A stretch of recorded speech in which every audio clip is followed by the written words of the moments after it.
안녕하세요, 여러분. 진 선생님이에요. 밍글라바 디체지마. 서로 디체로가 디니 코리아사 베이직 띵칸사의 나타 아빠이 니뽀노 아빠이 니ဖြစ်တဲ့ B တရတွေကိုလေ့လာမှာပဲဖြစ်တယ်အဲ့တော့အရှိသင်ခန်းစာမှာတော့ငါဒီချက်မိတ်ဆက်ထဲမှာတော့ရောဘုံကိုပါသွားတယ်ကိုရီးယားစာမှာဂျာလို့ခေါ်တယ်ပြီး16လုံးနဲ့မိုလို့ခေါ်တယ်တရ21လုံးနဲ့သူကပေါင်းပြီးတော့စုစုပေါင်းစလုံးပေါင်း40ရှိတယ်အဲ့တော့ဒီနေ့ပထမအဦးဆုံးဒီချက်တို့လေ့လာရမှာဒီမိုဆိုတော့ဒီမှာသူ့ရဲ့ဒီအတန်ထွက်အင်္ဂလိပ်လိုလေးရေးပြီးလိုက်ပေါ့နော်ဒါမိုလို့ခေါ်တယ်တရတွေပေါ့နော်စုစုပေါင်း21လုံးရှိတဲ့တဲကပထမဦးဆုံး6လုံးကိုအရင်ဆုံးတို့တွေလေ့လာကြမယ်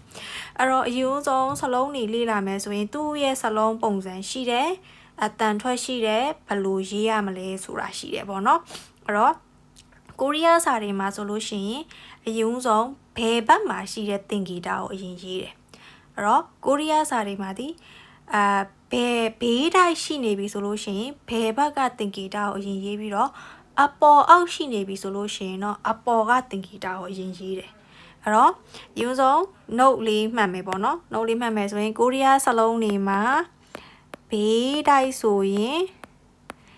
ဘယ်ဘက်ကစလုံးကိုအရင်ရေးတယ်ဘယ်ဘက်ကသင်္ကေတပေါ့နော်ဘယ်ဘက်ကသင်္ကေတကို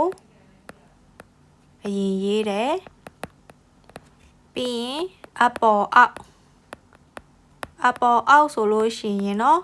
အပေါ်ကသင်္ကေတကိုအရင်ရေးတယ်ဟုတ်ပြီနော်အဲ့တော့ဒီချက်တို့ဒီမှာဆိုရင်ပထမအဦးဆုံးတစ်လုံးလေးကိုကြည့်ကြမယ်ပထမအဦးဆုံးတစ်လုံးလေးဒီသင်္ကေတလေးဖြစ်တယ်သူရဲ့အတန်ထွက်သည်အာဆိုပြီးတော့အတန်ထွက်တယ်အာဒါတော့ဘုံလိုက်ဆိုကြည့်ပါအာပါဇက်ကိုဟပြီးတော့အာကောင်ထဲကနေထွက်လာတဲ့အတန်ပေါ့နော်အာအဲ့တော့ရေးတဲ့အခါကြလို့ရှိရင်သူ့ကိုဘယ်လိုရေးမလဲဆိုတော့သူဒီမှာဆိုရင်ဘေးတိုက်လေးဖြစ်တယ်ဒီဘက်ဘေးတိုက်ဖြစ်တယ်အဲ့တော့ဒေါင်လိုက်မြင်းချောင်းလေးကိုအရင်ဆွဲတယ်အပေါ်ကနေအောက်ပြီးရင်ဘယ်ဘက်ကိုရေးတယ်ဘယ်ကနေညာဟုတ်ပြီနော်အဲ့တော့ဘယ်ဘက်ကစလုံးအရင်ရေးတယ်ဘယ်ဘက်ကစလုံးအရင်ရေးတယ်ကန်ဒေါင်လိုက်မြင်းချောင်းဆိုလို့ရှိရင်ကိုရီးယားမှာအပေါ်ကနေအောက်ကိုဆွဲရတယ်ကန်လန့်ဖြတ်ဆိုလို့ရှိရင်ဘယ်ကနေညာကိုဆွဲရတယ်အဲ့တော့ဒီစလုံးလေးဒီလိုလေးရေးတယ်အာပြန်ကြည့်မယ်ဆိုရင်ဒါလေးဆိုရင်အာအဲ့တော့သူကကြတော့မြန်မာစာဘာနဲ့တူလဲဆိုတော့ဘီကိုရေးချပေါင်းတာနဲ့ဆင်တယ်အဲ့တော့ဥပမာဒီချေတို့မြန်မာစာသူက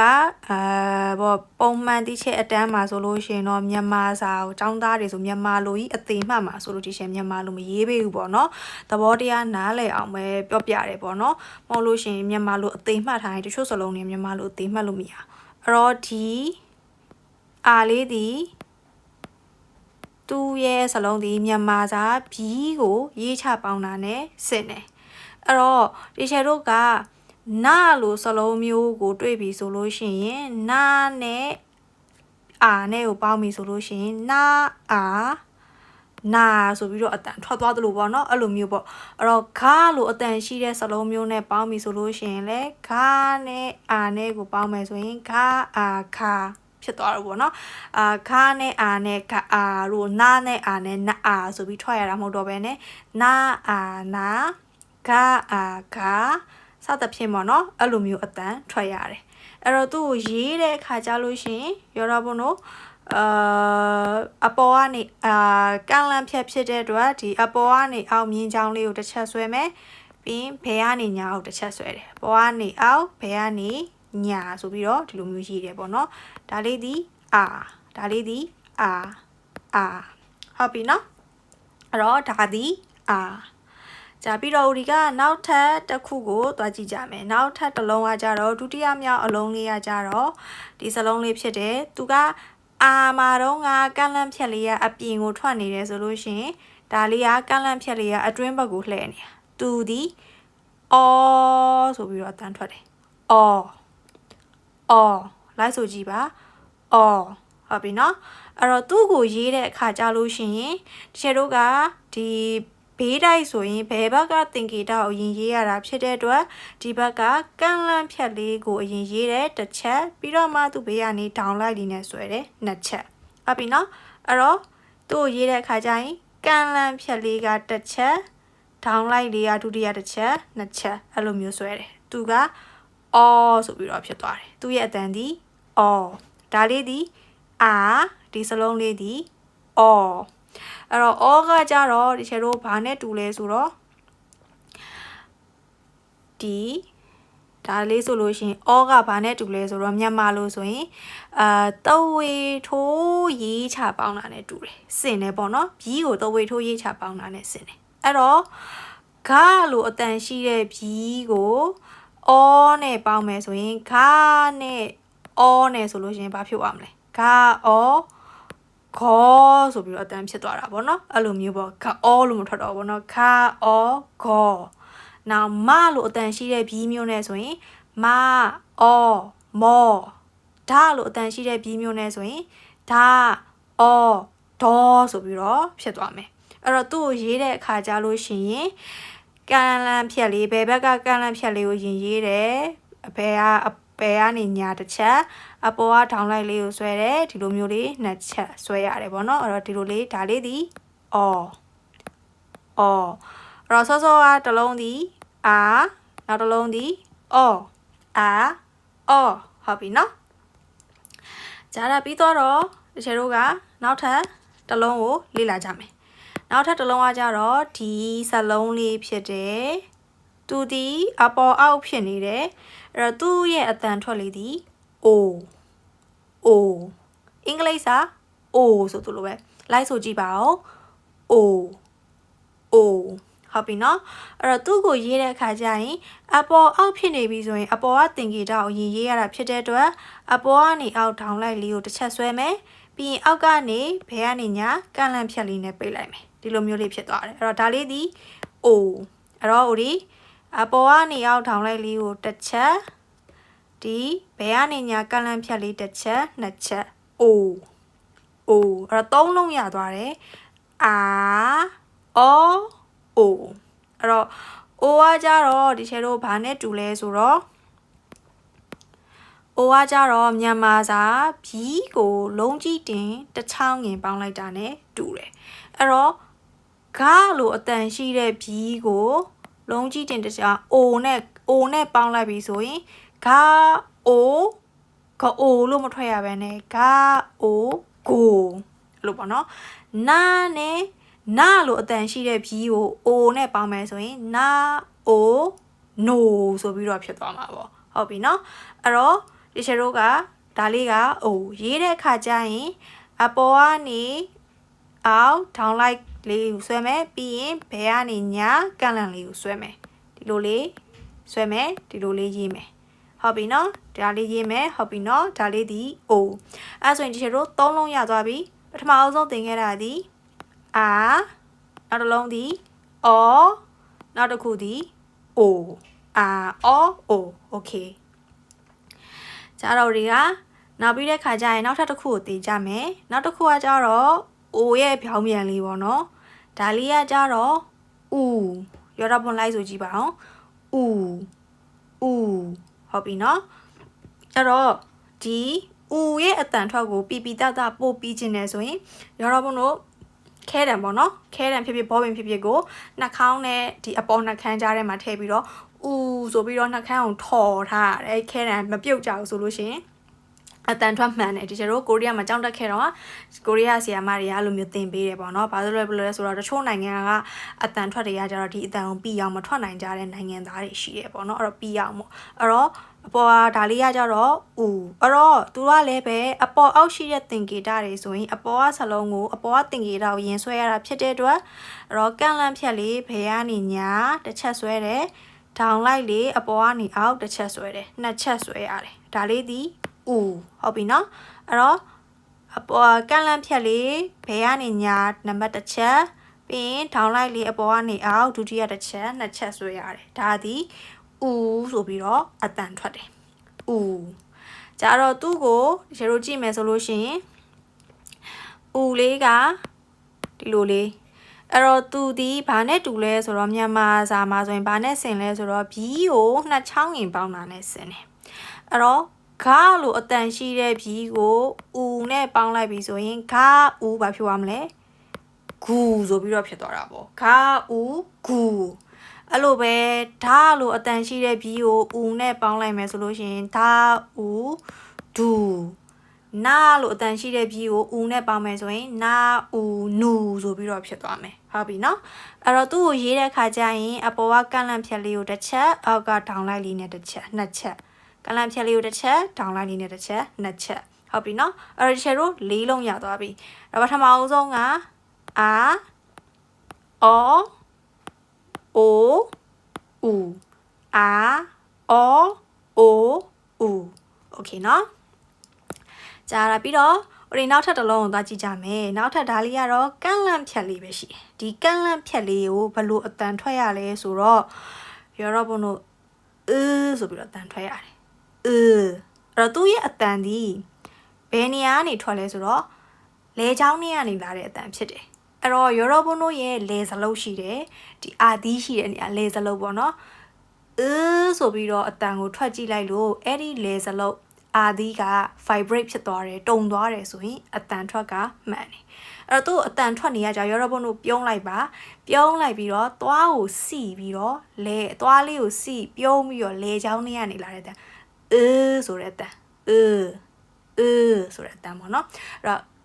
ဆိုပြီးတော့အတန်ထွက်လိုက်ရင်ရောတော့ဘုံတို့ဒီလဲစလုံးလေးကတုံသွားတယ်ဆိုရင်အတန်ထွက်မှန်တယ်အဲ့တော့တချို့တွေကကြတော့ဒီအတန်ထွက်ကိုမြန်မာတန်တချောင်းငင်တန်ပေါ့နော်အဲ့တော့ဒီဥဆိုပြီးတော့တင်ကြဥဆိုတဲ့အတန်ဒီသူဥဆိုတဲ့အတန်ထွက်မဟုတ်ဘူးပေါ့နော်ဘာလို့လဲဆိုတော့ရောတော့ဘုံတို့ဥဆိုပြီးတော့အတန်ထွက်ကြည့်ဥလို့ထွက်ကြည့်အဲ့ဒီလဲစလုံးကမတုံသွားဘူးဥမတုံဒီအာဒီကမတုံလဲစလုံးကအဲ့တော့ဆိုပြီးတော့အတန်ထွက်မှအဲ့နေရာတုံသွားတာအဲ့တော့အတန်ဒီဥလည်းမဟုတ်ဘူးဥလည်းမဟုတ်ဘူးပေါ့နော်ဂျားတွေကအတန်လဲချောင်းတွေကနေလာတဲ့အတန်ဆိုပြီးတော့ထွက်တဲ့အတန်ပေါ့နော်အဲ့တော့ तू ကတော့မြန်မာတန်ဒီလိုမျိုးတစ်ချောင်းငင်တန်နဲ့တော့နီးစပ်တယ်ဒါပေမဲ့တစ်ချောင်းငင်တန်လုံးဝမဟုတ်ဘူးလေချောင်းတွေကနေလာတဲ့အတန်ဖြစ်တယ်အဲ့တော့သွားလေးကိုစီပြီးတော့ဆိုပြီးတော့ထွက်လာတဲ့အတန် तू ကပြုံးပြီးတော့နှက်ခမ်းလေးကိုပြုံးလိုက်ပြီးတော့သွားလေးကိုစီပြီးတော့ပေါ့နော်အဲ့လိုအတန်မျိုးအဲ့တော့သူ့ကိုရေးရင်တော့ကန့်လန့်ဖြတ်ပဲရှိတာဖြစ်တဲ့အတွက်ဒီလိုမျိုးဘယ်ကနေညာကန့်လန့်ဖြတ်လေးပဲဆွဲလိုက်ရင်ရတယ်အဲ့တော့သူ့အတန်ဒီဂါလို့အတန်ရှိတဲ့ဘီကိုနဲ့ပါမယ်ဆိုရင်ဂါဂနာနဆိုပြီးအဲ့လိုမျိုးဖြစ်သွားတာပေါ့နော်じゃနောက်ဆုံးတစ်လုံးပေါ့နော်ဒီနေ့ရဲ့နောက်ဆုံးတစ်လုံးကကြတော့ဒီစလုံးလေးဖြစ်တဲ့ဒါလေးကကြတော့သူ့ရဲ့အတန်လေးကတော့ e ဆိုပြီးတော့အတန်ထွက်တယ် e အဲ့တော့မြန်မာစလုံးနဲ့ဆိုရင်ဘီကိုလုံးကြီးတင်ဆန်းခတ်ပေါင်းတဲ့အတန်နဲ့ဆင်တယ်အဲ့တော့ကနဲ့ e နဲ့ကနဲ့ e နဲ့ကိုပေါင်းပြီးထွက်မယ်ဆိုရင်က e ကီနာလို့အတန်ရှိတဲ့ဘီကို e နဲ့ပေါင်းထွက်မယ်ဆိုရင်နာ e နီဆိုပြီးတော့အတန်ဖြစ်သွားမယ်ဘီနဲ့တရာနဲ့ပေါင်းရင်ပေါ့နော်အဲ့တော့ तू ကတော့ထောင်လိုက်လေးဖြစ်တာဖြစ်တဲ့အတွက်ရေးလို့ရှိရင်တော့အပေါ်ကနေအောက်ထောင်လိုက်လေးတစ်ချက်တည်းဆွဲလိုက်ရင်ရပြီအဲ့တော့ဒီ6လုံးကပြန်ကြည့်မယ်ဆိုလို့ရှိရင်အာအောအိုဦးအီအာအောအိုဦးအီဟုတ်ပြီနော်အဲ့တော့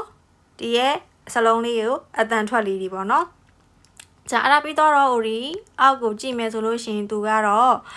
ဒီကိုတာတာဟာဆေရောတဲ့အဲ့တော့ဒီမှာဆိုရင်ဒီအလုံးလေးပေါ့နော်ဒီအလုံးလေးကဘာလေးလဲဆိုတော့သူဒီဘီလေးဖြစ်တယ်ဂျာအုံးလို့ခေါ်တဲ့ဘီဖြစ်တယ်သူကသူ့ရဲ့ဘီနာမည်လေးကသူကအဝိုင်းလေးဖြစ်တဲ့အတွက်ရေးတဲ့အခါကျရင်ဝါလုံးပြောင်းပြန်အင်္ဂလိပ်အခရာ O 0ရေးသလိုပဲရေးရတယ်ဒီချက်မြားလေးနဲ့ပြမယ်ပေါ့နော်ဒီလိုမျိုးလေးရေးရတယ်သူက E သူ့ရဲ့ဘီနာမည်လေးကသူ့နာမည်က EN သူကနာမည် EN သူ့မှာအတန်မရှိဘူး silent အတန်မရှိတဲ့ဘီ silent ဖြစ်တယ်အဲ့တော့သူဒီတရနဲ့တွဲရင်တရအတန်ပဲထွက်ရတယ်တ ခြားအမှာကတို့ခတို့ဆိုလို့ရှိရင်တရနဲ့တွင်ကခအဲ့လိုမျိုးအတန်ထွက်သွားသူကကြတော့သူ့မှာအတန်မရှိဘူးအတန်မရှိတဲ့ပြီး silent ပြီးဖြစ်တဲ့မြန်မာចောင်းသားတွေအတွက်ကတော့ဒီချေတို့ကအပြီးဆိုပြီးတော့တင်တယ်ပေါ့နော်တကယ်တော့သူကအတိအကျတော့မဟုတ်ဘူးပေါ့နော်အပြီးနဲ့ဆင်တယ်သူ့မှာအတန်မရှိဘူးအဲ့တော့အတန်မရှိတဲ့အတွက်သူ့ကိုတရနဲ့ပေါင်းရေးတဲ့အခါကြလို့ရှိရင်တရအတန်လေးပဲထွက်ရတယ်အဲ့တော့သူတို့ရေးတဲ့အခါကျရင်ခုလိုမျိုးပေါ့နော်ပြီးတရနဲ့ဘီးနဲ့တရတဲ့ရေးပေးဆိုရင်ဘီးကိုအရင်ရေးတယ်ပြီးတော့မှတရလာတယ်အဲ့တော့တရကဘေးတိုက်ရှိနေပြီဆိုရင်ဘီးကလည်းဘေးတိုက်ရေးရတယ်ပေါ့နော်အဲ့တော့အရင်ဆုံးရေးမယ်ဆိုရင်ဒီလိုလေးတရလေးကိုဘီးလေးကိုရေးမယ်ပြီးတော့မှနောက်ကနေတရလေးနဲ့လာမယ်အာနောက်ပြီးရင်ဒီလိုလေးအော်အပေါ်အောက်ဆိုလို့ရှိရင်အပေါ်မှာဘီးကိုတင်မယ်အိုဦးအီလိုလေးရေးတယ်ဟုတ်ပြီနော်အဲ့တော့အာအောအိုဦးအီအဲ့တော့တချို့ចောင်းသားတွေကမှားပြီးတော့အာအောရေးတဲ့အတိုင်းပဲအိုလည်းဒီမှာပုံတိုင်းကိုမကြည့်ဘဲနဲ့ဒီလိုမျိုးတွေအိုတို့ဦးတို့အဲ့လိုမျိုးတွေရေးလာကြတယ်ပေါ့နော်အိမ်စာထက်ရင်ပေါ့နော်အဲ့ဒါတွေကအဲ့လိုမျိုးကြတော့မှားတယ်ဒီလိုမျိုးအခုသူပြထားတဲ့အတိုင်းလေးပဲအာအောအိုဦးအီပေါ့နော်အဲ့လိုမျိုးလေးရေးရတယ်အဲ့တော့အတန်ထွက်လေးတွေကိုတကယ်လို့ဒီချက်ကိုစစ်ပေးစေခြင်းနဲ့ဒီချက်အတန်ထွက်မှန်စစ်ပေးပါဆိုရင်တော့ဒီချက်ရဲ့ TikTok message box ကနေလာပြီးတော့အတန် file လေးဒီလိုမျိုးအာအောဦးအီဆိုပြီးတော့အတန် file လေးလာပို့ထားလို့ရတယ်စာလေးတော့ခြံပေးပေါ့နော်ဒီချက်အတန်ထွက်လေးစစ်ပေးပါဆိုပြီးတော့ပေါ့နော်အဲ့လိုပဲဒါလေးတွေကိုအိမ်စာရေးထားတာမှန်ကိုလက်ရေးလေးတွေမှန်စစ်ချင်တယ်ဆိုလဲဘလာဆောင်မှာအခုလိုမျိုးတစ်လုံးကို10ခေါက်စီရေးပြီးတော့ဒီချက်စီကိုလာပို့ထားလို့ရတယ်ပေါ့နော်စစ်ပေးမယ်ဒါဆိုလို့ရှိရင်ဘီးလေးတစ်လုံးနဲ့တရလေးနဲ့တရနဲ့ပေါင်းရေးတဲ့အခါဒီလိုမျိုးလေးတွေဖြစ်သွားပြီအဲ့တော့ဒီအောက်မှာစလုံးလေးတွေရှိတယ်သူကဒီမှာဆိုရင် 읽으세요 ဖတ်ကြည့်ပါတဲ့အဲ့တော့ဒီမှာအာနဲ့အိုနဲ့ဆိုတော့အိုဆိုတာ5အင်္ဂလိပ်စလုံး5 number 5ဆိုတဲ့အဓိပ္ပာယ်မှာရှိတယ်နောက်ဒါလေးကကြတော့ E ရကြတော့သွားဆိုတဲ့အဓိပ္ပာယ်မှာရှိတယ်နောက် number 2ပေါ့နော် number 2ကိုလည်း E ပြီးတော့ဒါလေးကကြတော့ I ကကြတော့ခလေးလေးတွေကိုပြောတယ်ဒါလေးကကြတော့ OE တခွာဒီကိုပြောတယ်ဟုတ်ပြီနော်အဲဆိုရင်ဒီနေ့ရဲ့သင်ခန်းစာမိုးအုံးပေါ့နော်တရသင်ခန်းစာပထမဆုံးတရ6လုံးဒီအာအောအိုဦးအီโอเคကြတော့အင်စာထက်ချင်တဲ့ចောင်းသားတွေအင်စာလာထက်လို့ရပါတယ်ကြဒါဆိုရင်တော့နောက်သင်ခန်းစာမှာဒီချက်တို့ဘာလေးတွေကိုသင်ကြမလဲဂျာအုံးလေးတွေကိုထပ်ပြီးတော့ကျန်တဲ့စလုံးလေးတွေသင်ကြမှာပဲဖြစ်တယ်ကြတော့ဘွန်အညောင်းဟိကာဆက်ရော